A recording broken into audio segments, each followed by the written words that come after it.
What 19 characters seen in James Cameron's Titanic looked like in real life. Part 1. 2,200 people were aboard the Titanic during its first journey. It was a huge ship, one of the biggest of its time, and its creators prided it as unsinkable, disastrous, famous last words. Only 700 passengers made it out of the cold Atlantic Ocean. And perhaps because of the nature of the disaster and the role people played in it, there are several adaptations of the story of the Titanic, none more famous than the 1997 version directed by James Cameron. In the movie, there are several characters that are based on real-life voyagers on the Titanic. So, while the colossal ship rests at the bottom of the ocean, it's time to delve a bit deeper into the stories of its passengers.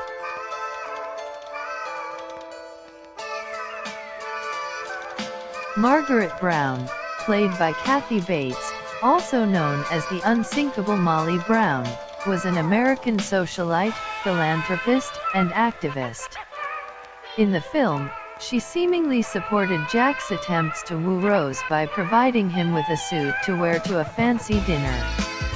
In reality, Margaret was so much more. She helped others reach and safely board the lifeboats, and even when she herself was safely away from the sinking ship, she tried to convince the boat's officer to go back for the less fortunate ones. Later on, she even raised funds to assist the disaster survivors. For all her hard work, she received Order of the Legion of Honor. Ida, played by Elsa Raven, and Isidore Strauss, played by Lou Poulter, were real-life people, a married couple whose memorable moment in the movie was the scene of them hugging while awaiting their fate. Reportedly, both of them chose to remain together, staying on the Titanic. Isidore wanted his wife to save herself, but Ida said, "We have lived together for so many years. Where you are, there I am." Charles Lightoller, played by Jonathan Phillips, was the second mate on the Titanic. During the sinking, he helped 29 other men balance an overturned foldable boat. While not everyone made it, he saved lives by sharing his knowledge. And after the disaster, he helped improve the quality of passenger ships, such as insisting on more lifeboats and better communication between ships. A notable figure was Edward Smith, played by Bernard Hill, the 62-year-old captain of the Titanic. Before he stood at the helm of the Titanic, he gained 40 years of experience, making him one of the most trustworthy captains of White Star Line, the company that launched the Titanic. While both the real and on-screen versions of the captain met their end on the sinking ship, in real life, Edward assisted the terrified passengers and helped the crew. Only when it was inevitable did he go towards the flooding bridge, and that was the last anyone saw of him.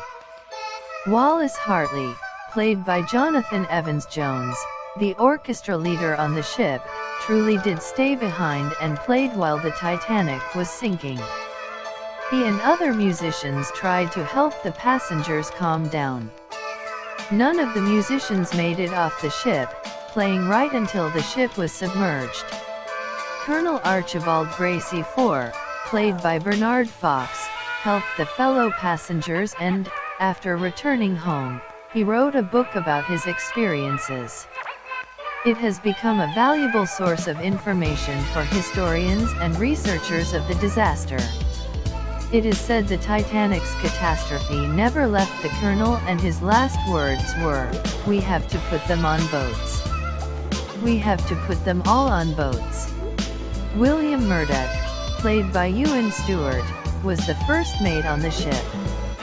He did his duty to the best of his ability, and even tried to avoid the collision with the iceberg, even if the decision came too late. But in the movie version, he was portrayed as less heroic, accepting a bribe, shooting panicking people, and eventually turning a gun on himself. William's remaining family were outraged by the film's portrayal, and the filmmakers even went to his hometown to apologize personally, even making a donation to the Murdoch Charity Prize. Noelle Leslie, played by Rochelle Rose, Countess of Roths, was a first-class passenger. She escaped the sinking Titanic in one of the lifeboats, and it is said she helped the third-class passengers that were with her. She was last seen on board Carpathia. Thomas Andrews, played by Victor Garber, was the creator of the Titanic. It was likely he, too, was confident in his creation. After all, he poured his heart into the transatlantic ship. But he also knew of the ship's shortcomings, and when the ship hit the iceberg, he prepared for the inevitable, yet didn't doom others. It is said he helped the passengers and even threw the sun loungers off the deck in hopes they could be used as floats by those in the water. Madeline Force, played by Charlotte Chatton, was the second wife of John Jacob Astor IV. She was pregnant during the trip, as she and her husband were hoping to have their child be born in America. She survived the sinking as her husband made sure she reached the lifeboats.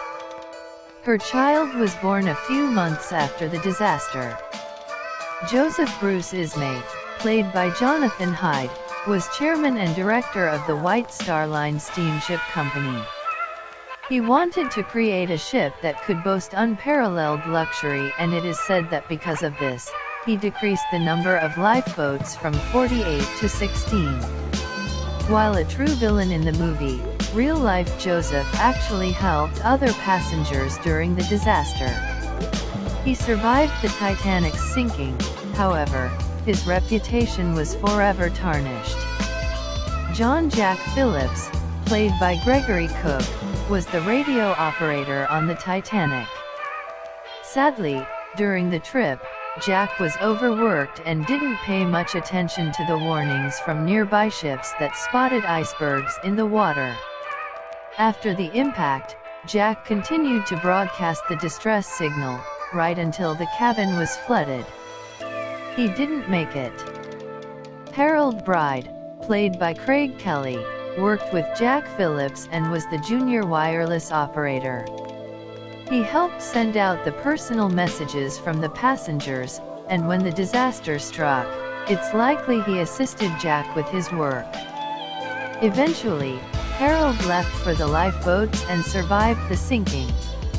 His testimonial was important during the Titanic investigation inquiry.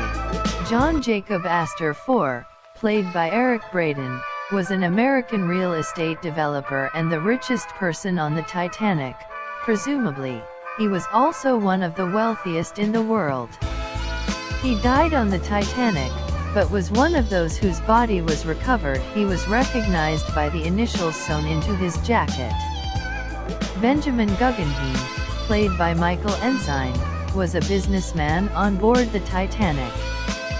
He perished with the ship together with his valet, Victor Gilio.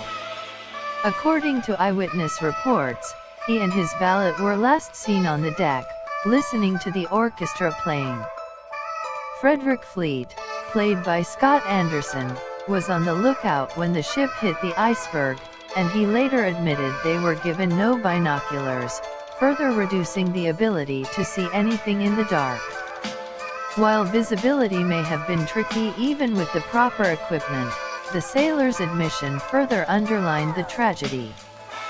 Frederick survived and rode the same boat Margaret Brown was on. Lady Lucy Duff Gordon, played by Rosalind Ayres, was a fashion designer and the wife of Cosmo Duff Gordon. She survived with her husband by boarding the first of the lifeboats before the panic set in. That's the reason why both of them were allowed to board it. Cosmo Duff Gordon, played by Martin Jarvis, was an Olympic silver medalist in fencing. He survived the sinking, but there was a rumor attached to his name that he bribed the crew in the lifeboat to escape by violating the women and children first rule. He was later cleared of the rumor. Henry Wilde, played by Mark Lindsay Chapman, was a chief officer on the Titanic.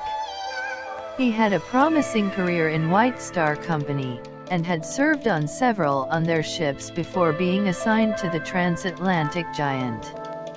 Unfortunately, the officer died during the sinking. Thanks for watching. Follow me for more videos.